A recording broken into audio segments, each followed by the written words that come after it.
Que el amor de Dios, la gracia de nuestro Señor Jesucristo y la potencia del Espíritu Santo estén con todos y cada uno de ustedes en esta noche. Vamos a invocar la presencia del Señor en el lugar donde usted está, para que el Espíritu Santo esté fiscalizando todo aquello que sale de mi boca. Que no salgan enseñanzas de hombre, sino que sea la voz de Dios hablando a su pueblo, para edificación de su iglesia. Padre amado, bendito Dios, tú estás aquí en esta noche. Tu palabra se cumple. Tú has dicho: donde dos o más se reúnen en mi nombre, yo estaré presente. Por lo tanto, Señor, tú estás aquí. Estás con nosotros, estás en medio de nosotros y estás sobre nosotros. Te pedimos, Señor, que tú estés operando en nuestras vidas, mostrándonos, Señor, tu palabra para hacerla práctica en nuestra vida. Es una enseñanza que muy poco la damos como enseñanza, como prédica, pero es necesario que tu pueblo reciba. Queremos hablar del impacto de la deshonestidad. Y Padre amado, bendito Dios, tú estás aquí y vas a operar en nuestros corazones para que tu reino sea plantado en nuestras vidas. En el nombre del Padre, del Hijo y del Espíritu Santo. Amén, amén y amén. Bien, vamos a abrir nuestras Biblias en el libro de San Mateo, capítulo 23, versículo 23. Dice así la santa y poderosa palabra del Señor: Ay de vosotros, escribas y fariseos hipócritas, porque diezmáis la menta y el eneldo y el comino, y dejáis lo más importante de la ley, la justicia, la misericordia y la fe. Esto era necesario hacer sin dejar de hacer aquello.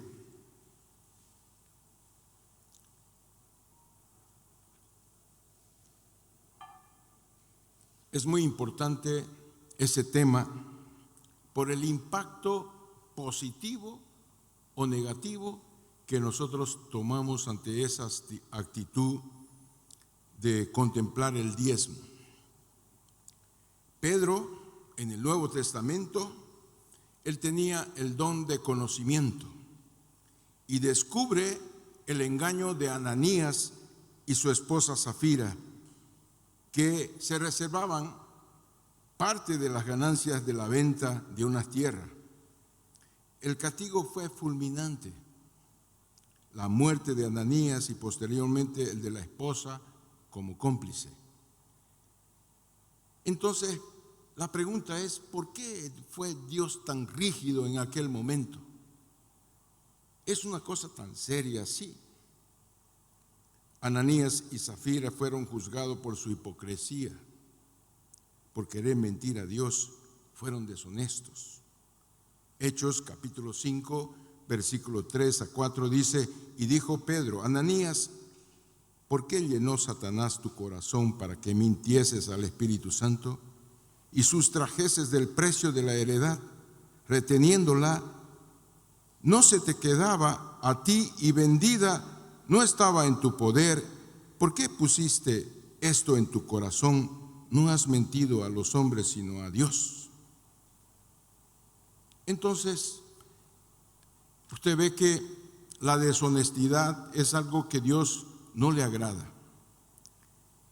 Y dentro del esquema bíblico, el Señor dice en San Mateo 19, 18: Entonces vino uno y le dijo: Maestro bueno, ¿qué bien haré para tener la vida eterna? Y él le dijo: ¿por qué me llamas bueno? Ninguno hay bueno sino uno, Dios.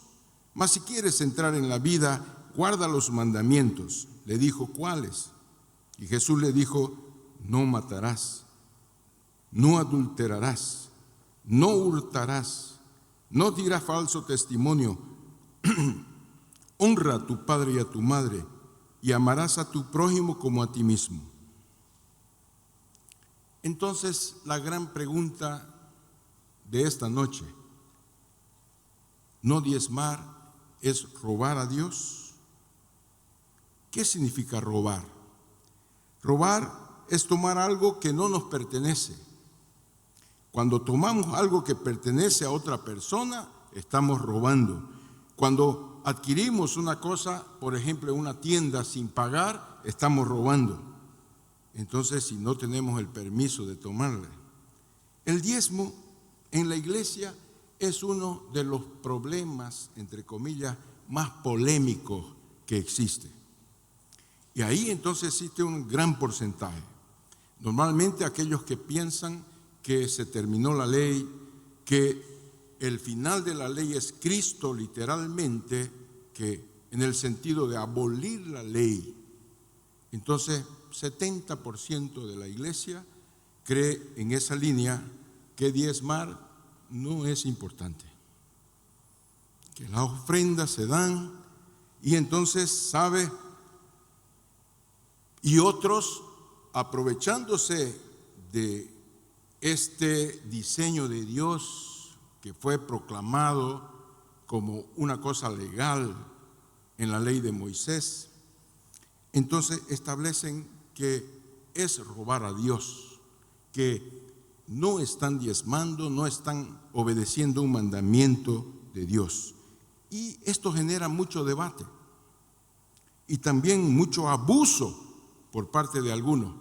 Ya usted ha escuchado, por ejemplo, decir, venga, aquí está el alfolí, haga un pacto con Dios, venga y deposite una suma X y pídale un milagro al Señor que el Señor le va a hacer. Eso también es deshonestidad, porque nunca se vio en la Biblia pactar para recibir dinero para ese objetivo. Entonces, es lícito usted ofrendar y hasta hacer pactos, como lo hizo Jacob. Dijo, si tú me das techo, si tú me das la comida, si tú me guardas en mis negocios, todas mis ganancias, yo voy a apartar el diezmo para ti. Entonces, mis amados, el diezmo es el 10% del ingreso bruto, y eso se entienda que después de descontar para los casos de los comerciantes su inversión. Porque a alguien le dijeron, el diezmo es el 10% de lo que usted recibe y lo que vende. Entonces el hermano iba para atrás porque no descontaba lo que le costó su ropa, su mercadería, y entonces no estaba siendo bendecido.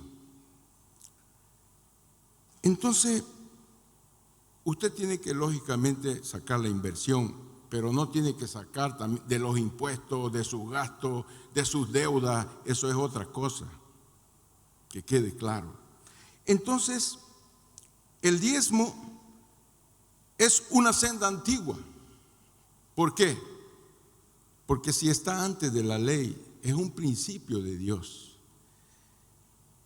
El diezmo no es la solución para nuestros problemas financieros, porque de nada sirve que usted venga y diezme aquí y gaste más de lo que gana. De nada sirve que usted venga y diezme en la iglesia si usted debe y no paga. De nada sirve que usted diezme y entonces quiera ser bendecido por Dios si usted no tiene corazón para dar al pobre, al necesitado.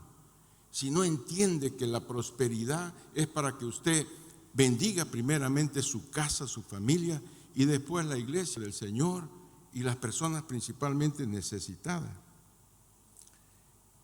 El diezmo no es la solución para los problemas financieros, pero puede ayudar si usted se complementa con los otros principios. Es por eso que yo digo siempre, pague lo que debe, haga un círculo, no gaste más de lo que usted recibe. Usted cumpla con Dios, cumpla con la necesidad del prójimo, invierta tenga también la posibilidad de guardar algún porcentaje para usted comprar a vista. No compre con intereses. Las personas que hacen así son prósperas. Y eso no depende de la cantidad que ganan. Son principios de Dios.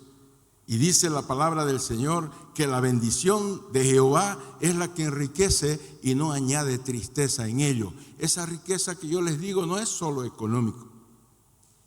Entonces quiero hablar del diezmo antes de la ley de Moisés. Muchos de los que apoyan en la tesis de que el diezmo era una orden solamente para el pueblo judío, pero que hoy en día no tiene nada que ver con nosotros, se equivocan. Abraham diezmó a Melquisedec cientos de años atrás, antes que Israel fuera fundada y cientos de años antes que la ley les fuera dada. Génesis capítulo 14, versículo 18 al 20 dice: entonces Melquisedec, rey de Salem y sacerdote del Dios Altísimo, sacó pan y vino y le bendijo diciendo: bendito sea Abraham del Dios Altísimo, creador de los cielos y de la tierra, y bendito sea Dios, el Dios Altísimo, que entregó tus enemigos en tu mano. Y le dio a Abraham los diezmos de todo a este sacerdote Melquisedec. Según el autor de Hebreos, este Melquisedec es una semejanza al Hijo de Dios. Hablando con Abraham, muchos teólogos dicen que Melquisedec era el Hijo de Dios, manifestándose a Abraham, lo cual sería una teofanía. Teofanía es la manifestación local de una deidad a seres humanos. Entonces es como si Jesucristo estuviera presente. Entonces hay algo muy importante, porque leemos en Hebreos 7, 1, 3, porque este Melquisedec, rey de Salem, sacerdote del Dios Altísimo, que salió a recibir a Abraham, que volvía de la derrota de los reyes, y le bendijo, a quien asimismo dio a Abraham los diezmos de todo, cuyo nombre significa primeramente rey de justicia y también rey de Salem.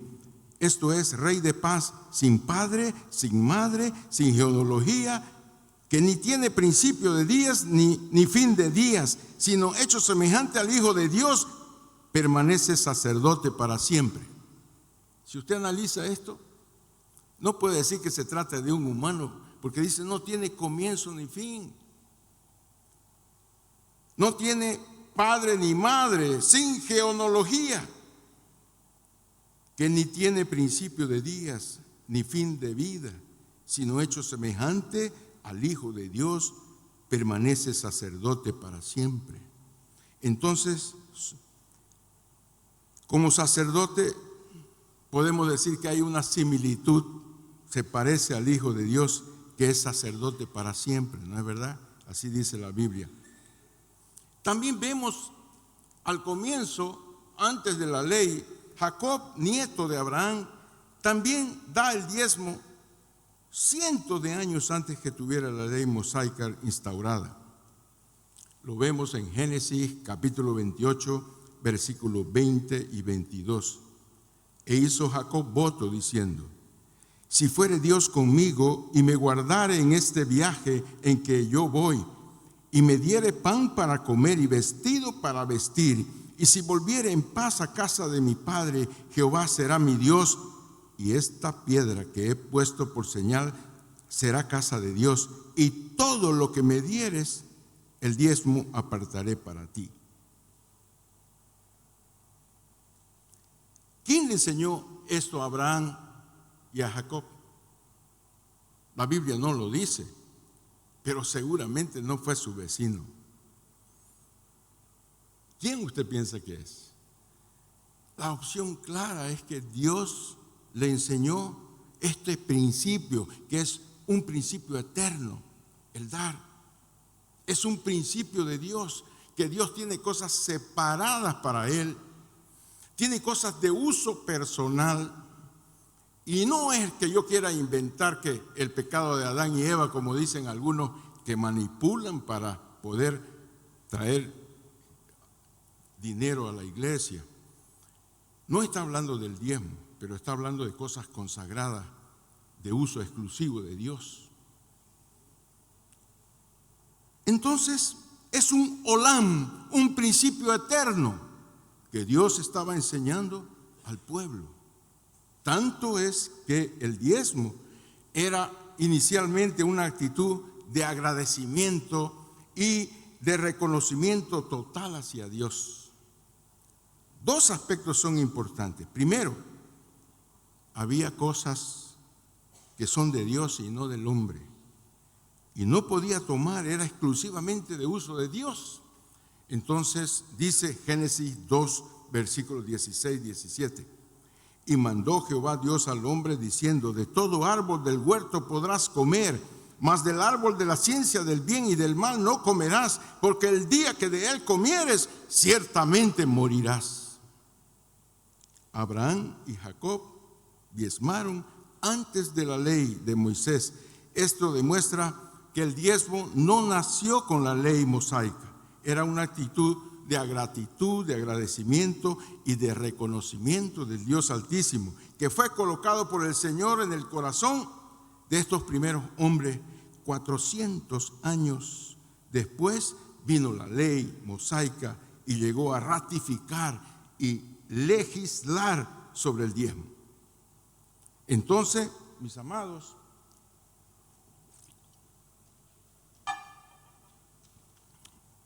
ahora quiero hablar del diezmo en la ley mosaica.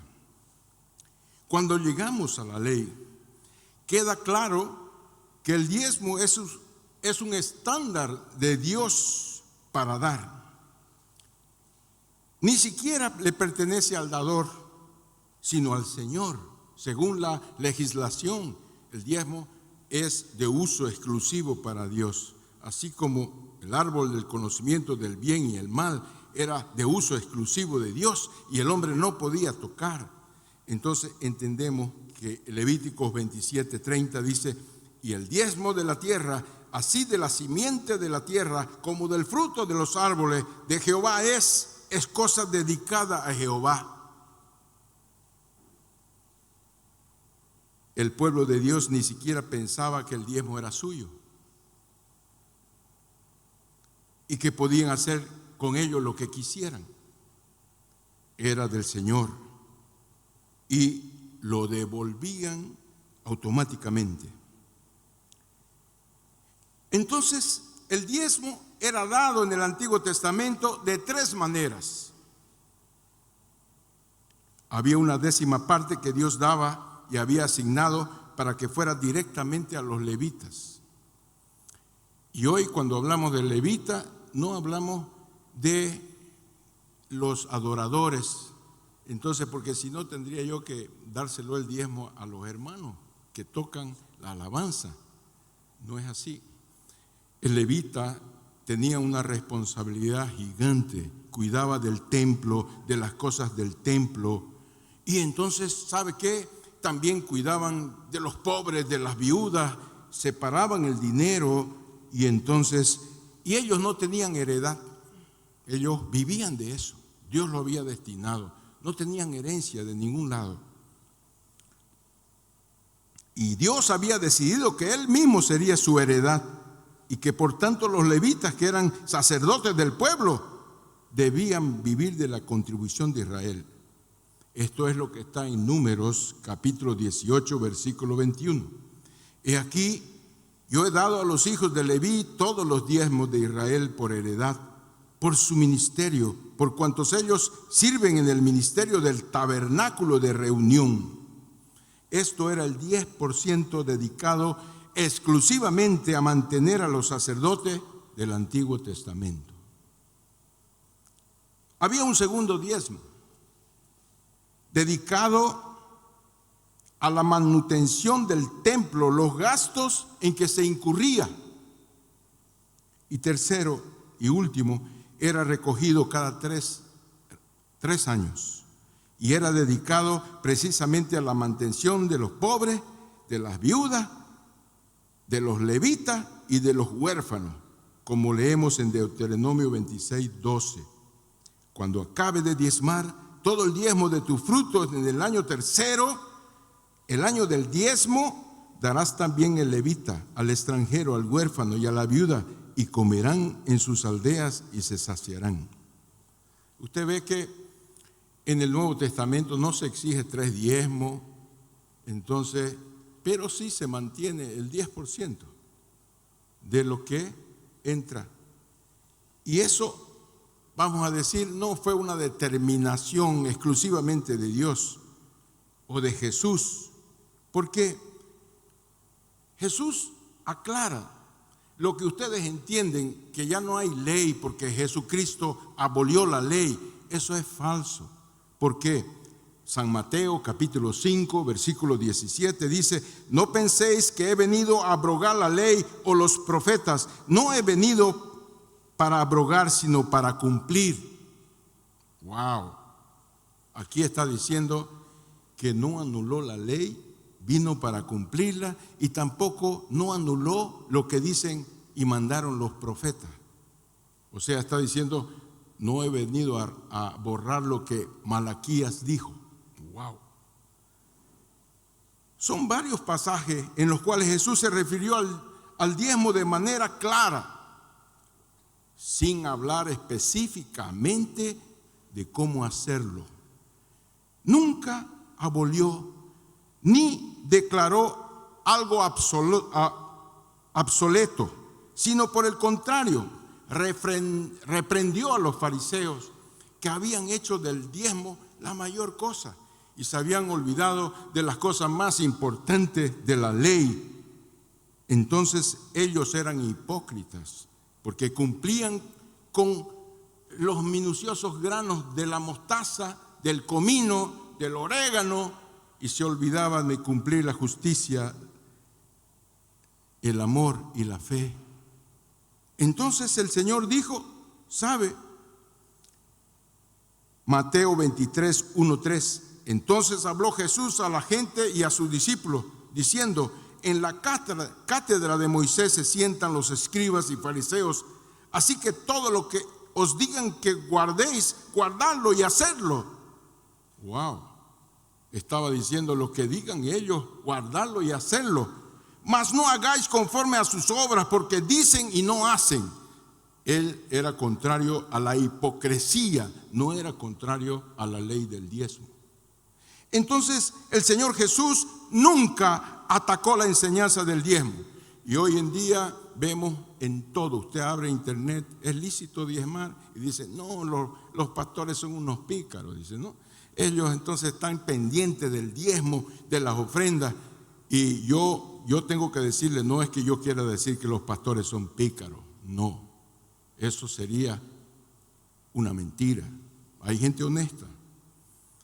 Nosotros aquí en la iglesia, quiero decirle yo en el nombre de Jesucristo de Nazaret, que yo no pego dinero del diezmo.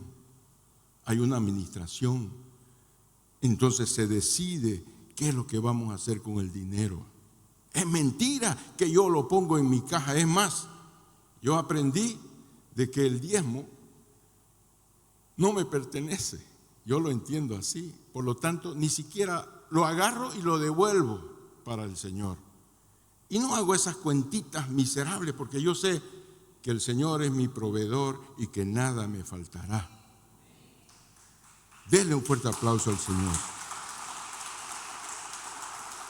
Entonces, el Señor está enseñando: el diezmo tienen que hacerlo, porque yo no vine a abolir la ley, pero hay cosas más importantes que el diezmo: la justicia, la misericordia y la fe.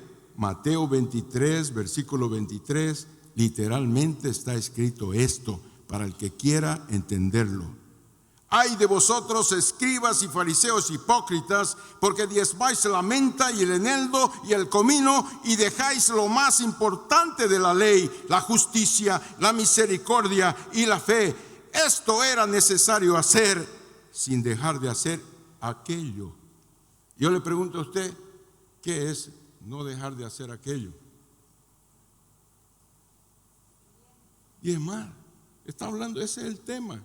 No se puede inventar. Usted va a tener argumentos, téngalo los argumentos, pero después de escuchar esto, quiero que usted ore y se lo ponga al Señor. Si no diezma, vas a perder la salvación. ¿Sabe?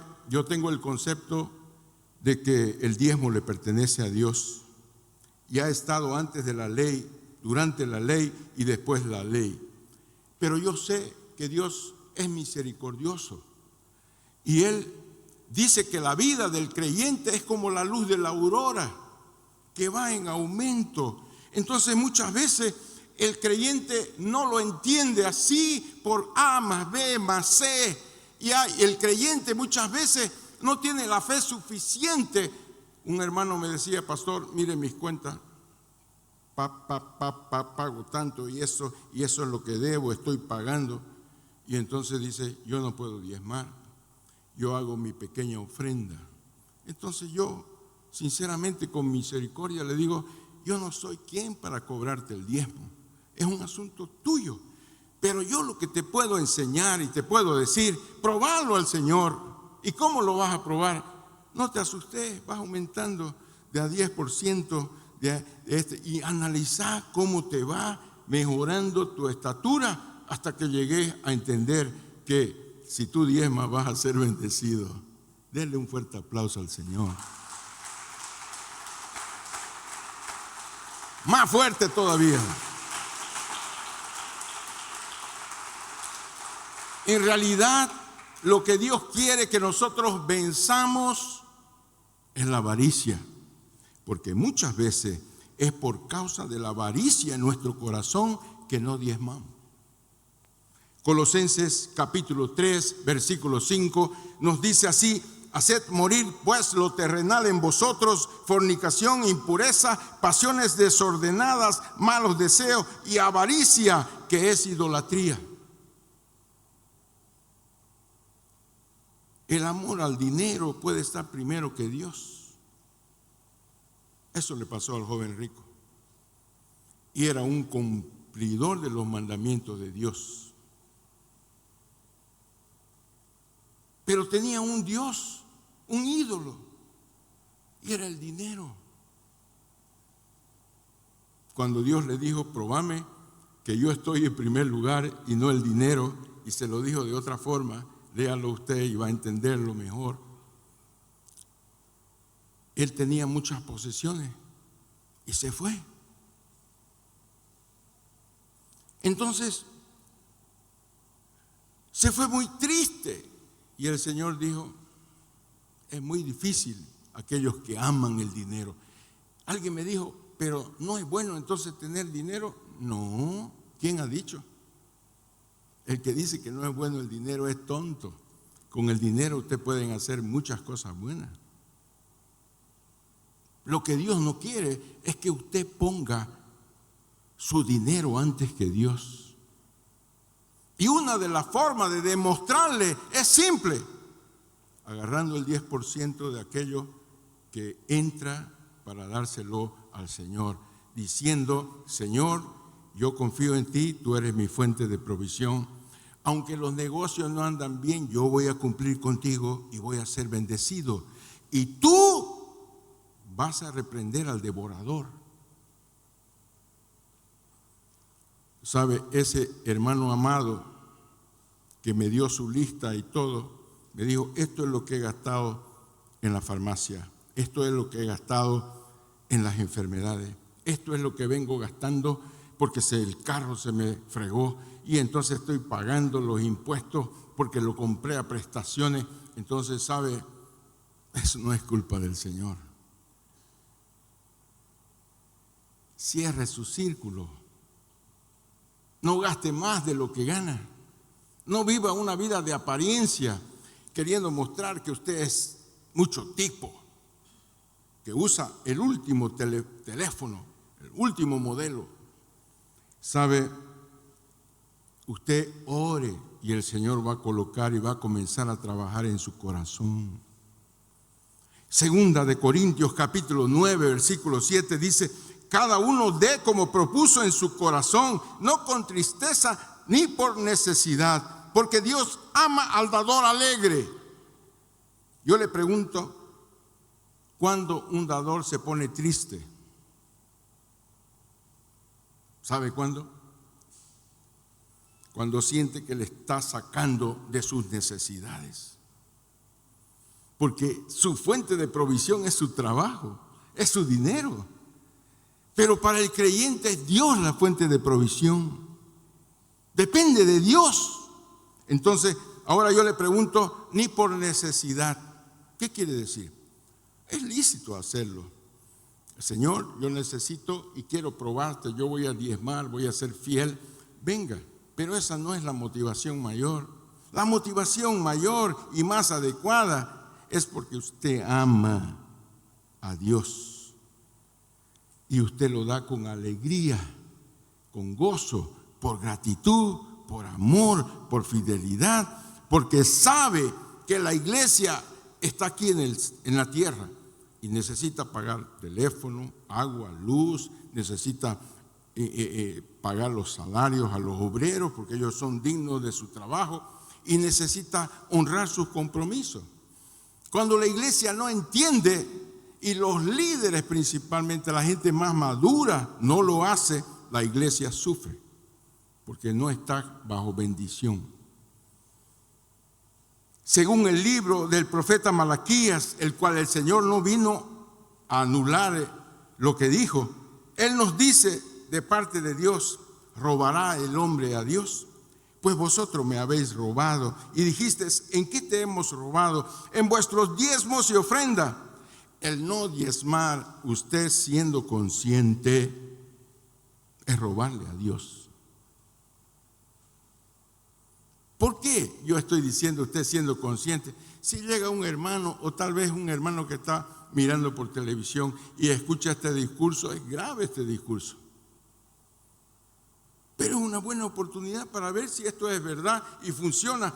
¿Usted cree que una persona que es fiel con el Señor y diezma después de 5, 10 años, lo va a seguir haciendo si sabe que el Señor es una burla? ¿Usted se imagina un disparate de eso? Conozco, no voy a decir centenas, pero decenas de personas que son fieles y que diezman y nunca les faltó nada. Usted me preguntará: usted, pastor, ¿cómo es la cosa? Yo puedo decir que he tenido necesidad, pero también puedo testificar que desde que soy creyente nunca me faltó nada. Y es más, yo debo al banco, pero es una inversión y es lícito hacer inversiones con préstamo, pero no debo a nadie nada porque es un mandato de Dios. ¿Sabe, mis amados? Malaquías no solamente dice: ustedes, el pueblo, me habéis robado. Él dice y nos habla de una bendición que viene por el diezmar. Preste atención. Hay un impacto. Derramaré bendición hasta que sobreabunde. ¿Está hablando de qué? De cosas, bienes materiales. Pero el Señor amplía. La bendición de Jehová es la que enriquece y no añade tristeza en ello. No está hablando solamente, ¿sabe?, del asunto económico. Está hablando de todo. Y otra cosa importante: reprenderé por vosotros al devorador. Significa que el Señor, si usted tiene enfermedades, va a proveer. Y Dios levanta personas para apoyarlo. Hace mucho tiempo que no compro remedios para mí y quiero decirle que tomo muchos remedios. La mayoría de esos remedios Dios los usa para personas. Pastor, le guardé este remedio de mi trabajo. Deme su registro, quiero hacer el registro y normalmente lo hago, pero entonces soy bendecido.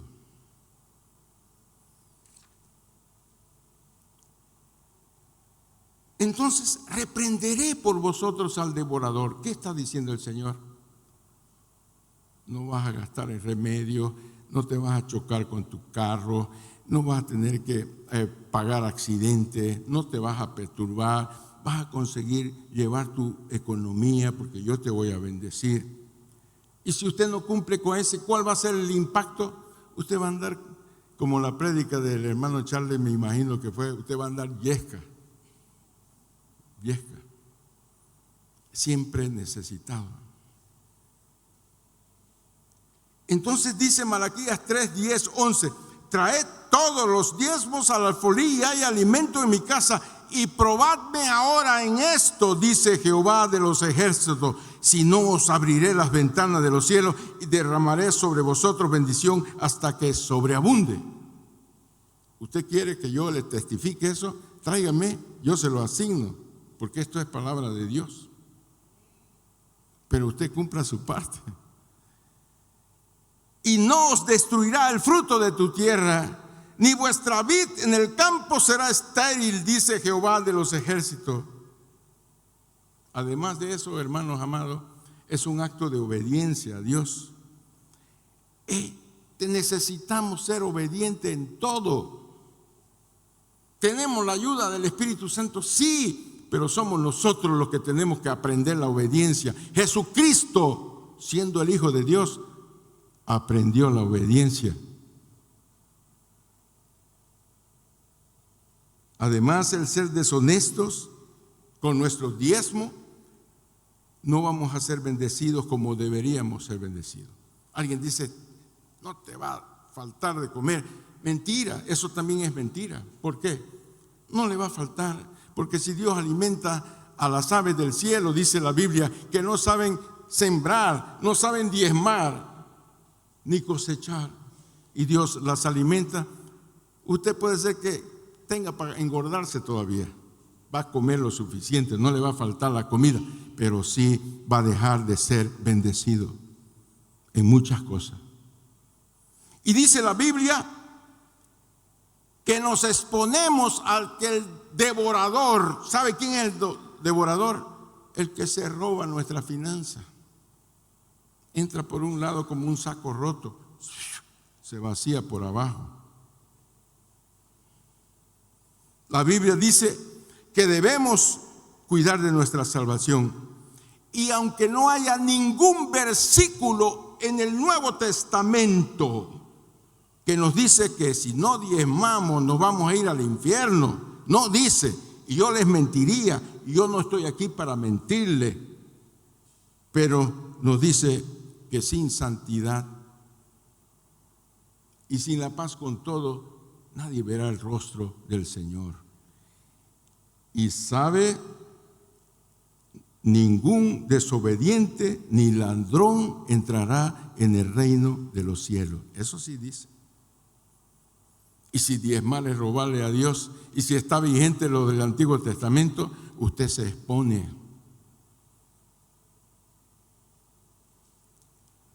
Bueno, quiero contarles una historia que es un testimonio. Se llama William Colgate. La fe en Dios le llevó a crear Colgate, lo que llamamos normalmente Colgate. Fue un empresario inglés que nació en el Reino Unido, hijo de Robert Colgate y Sarah Bowles. Muy joven emigró a Nueva York, pues se vio obligado a abandonar su hogar, ya que sus padres no podían sostenerlo. Con tan solo 16 años de edad, se ganaba la vida recorriendo las calles vendiendo jabón. Con sus ventas ayudaba a su mamá, que ya estaba viuda. Mandaba con sus ventas, ayudaba a su madre. Y otro mandamiento, honra a tu padre y a tu madre, para que te vaya bien y seas de larga vida sobre la tierra. Entonces, este hombre honraba al padre, a la madre, y siendo un joven de campo se encontró con un duro de conseguir trabajo en la gran ciudad. Entonces un día estaba lloviendo y para protegerse de la lluvia dijo, voy a entrar en algún lugar, y escuchó ahí, aleluya, aleluya. Dijo, es una iglesia, y se entró. ¿Saben qué estaban predicando? El pacto de Jacob. Y narraba la historia de Jacob, que está en Génesis 28, 20, 22. E hizo Jacob voto diciendo: si fuere Dios conmigo y me guardare en este viaje en el que voy, y me diere pan para comer y vestido para vestir, y si volviere en paz a causa de mi padre, Jehová será mi Dios, y esta piedra que he puesto por señal será casa de Dios, y todo lo que me dieres el diezmo apartaré para ti. William, al escuchar esto, se arrodilló con su cajita de jabón y oró diciendo: oh Dios, si me sacas de esta pobreza que me encuentro, te prometo que durante toda mi vida daré para ti la 10ª parte de todo lo que gane. Durante la noche tuvo un sueño. ¿No le parece casualidad? Oró, hizo ese pacto con Dios y escuchó una voz que le decía: aprende a fabricar jabones. Entonces él se fue, en vez de venderlo los jabones, le dijo: yo quiero trabajar aunque sea gratis, quiero trabajar por la comida. Y la persona tuvo pena de él, lo empleó, porque era muy activo este joven. Pero inició como mensajero, pero por su buena conducta fue ascendiendo hasta que aprendió a fabricar jabones. Pronto llegó a ser socio del negocio de jabones, porque su socio se encariñó con él y le dijo: te voy a hacer crecer, te voy a hacer grande, tenés un gran corazón, sos tremendo. Y entonces todavía sucedió que el único propietario, debido al fallecimiento de su socio, quedó con él. Colgate asumió la dirección de la fábrica y continuó honrando a Dios. Para 1806, William Colgate descubrió la fórmula de la crema dental y la introdujo a los tubos de pasta de dientes.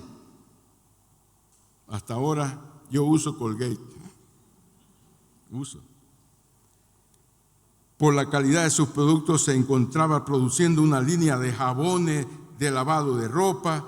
Su fidelidad y dedicación comenzó él a dar 10%. Después continuó con el 20%. Llegó al 30%, al 40%, al 50%, y así hasta llegar al 90%. Puede buscar usted la historia de este hombre. Y era uno de los mayores millonarios del mundo. ¿Por qué? Porque Dios es fiel. Nosotros somos infieles, pero Él siempre continúa fiel. Y Él no miente, no es hombre para mentir. Si Él dice: probadme en esto, dice el Señor, y yo abriré la ventana de los cielos y voy a derramar bendición hasta que sobreabunde.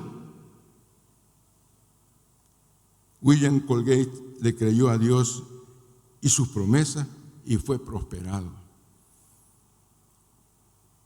Durante su vida, él mandaba misioneros a predicar en muchas partes del mundo.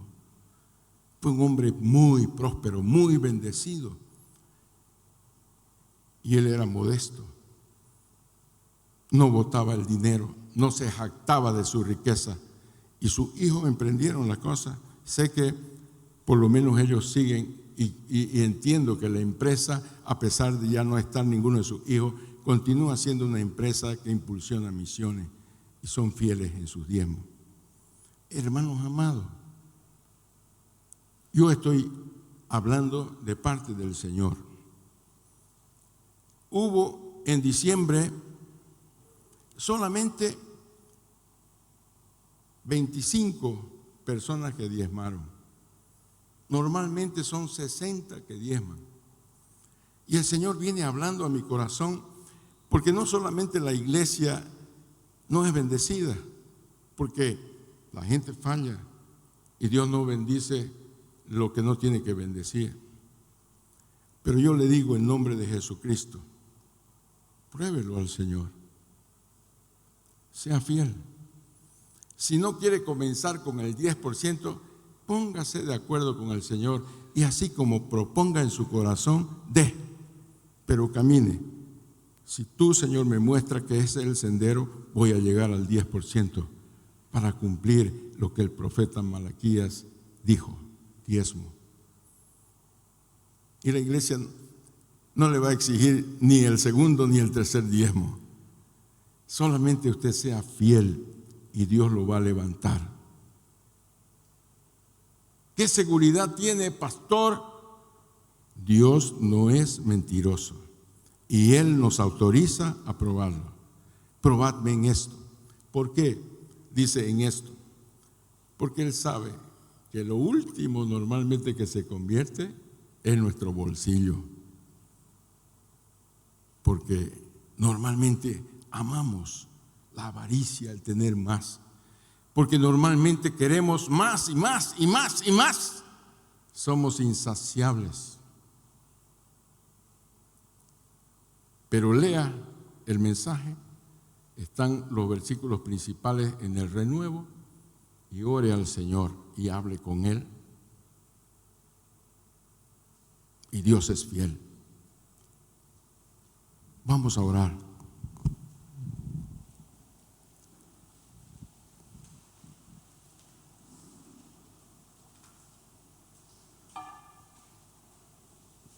Señor,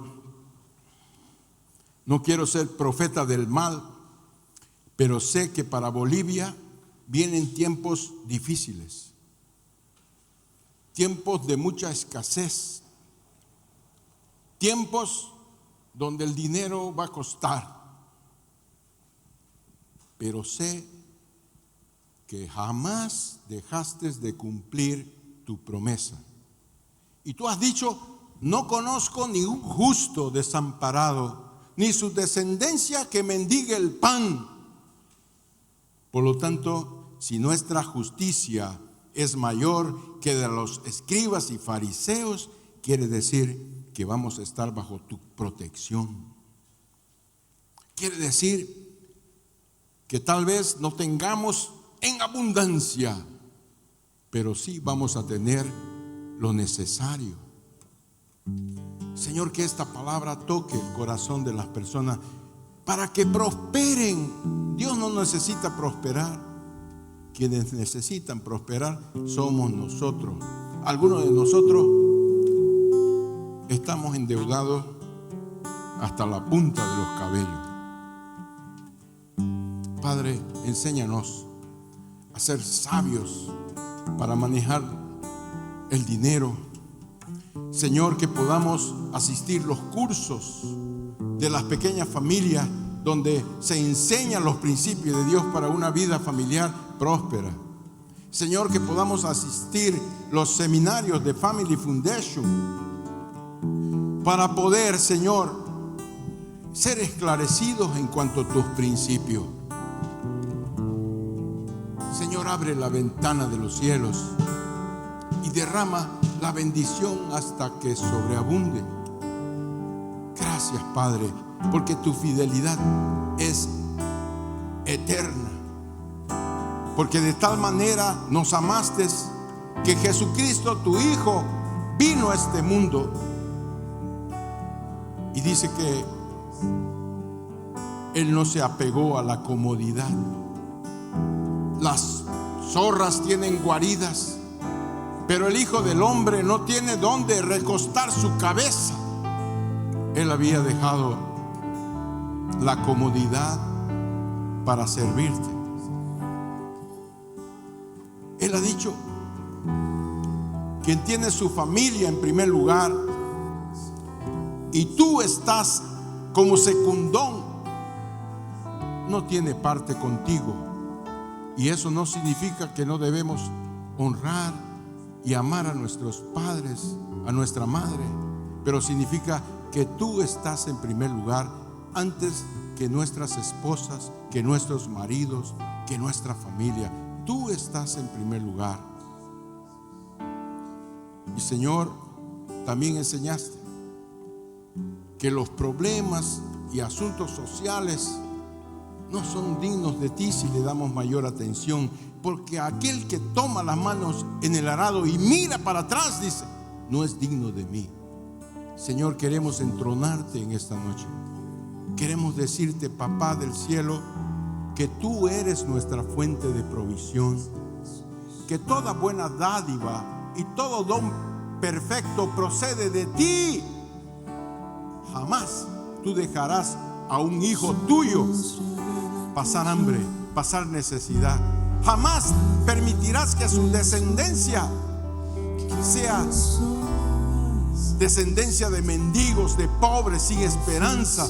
Tú has prometido prosperidad para tu casa, para tu familia, independientemente de la circunstancia, independientemente de la situación que vivimos. Nosotros no dependemos del presidente, no dependemos de cuánto está el dólar, dependemos de ti, Señor, de tu misericordia. Levante la mano y reciba el amor de Dios. Usted es más importante que el diezmo, porque usted hace parte de la justicia, del amor, de la misericordia de Dios. Gracias, Señor. Gracias porque tu Espíritu Santo está hablando en esta noche. Y tú, Señor, eres Dios y eres nuestro Padre, un Padre que conoce nuestras debilidades, un Padre que sabe las cosas que necesitamos, que, Señor, nos dará todo aquello que nosotros necesitamos, porque tú eres nuestro papá. Jesucristo nos enseñó a orar: Padre nuestro que estás en los cielos. Levante las manos al cielo, alabe al Señor, dígale: Señor, perdóname. Perdóname por errar los principios del reino, los principios de la administración de nuestra casa, de nuestro hogar. Pero tú eres fiel, Señor, y nunca es tarde. Nunca, jamás es tarde para aquel que obedece tu palabra. Porque tú eres un Dios que dice que tu misericordia se renueva todos los días. Renueva tu misericordia hoy y seremos, Señor, bendecidos. Y tú reprenderás por nosotros al devorador, y tú nos levantarás en el nombre del Padre, del Hijo y del Espíritu Santo. Amén, amén y amén. Muchas gracias a aquellas personas que nos asisten online. Un aplauso para ustedes también.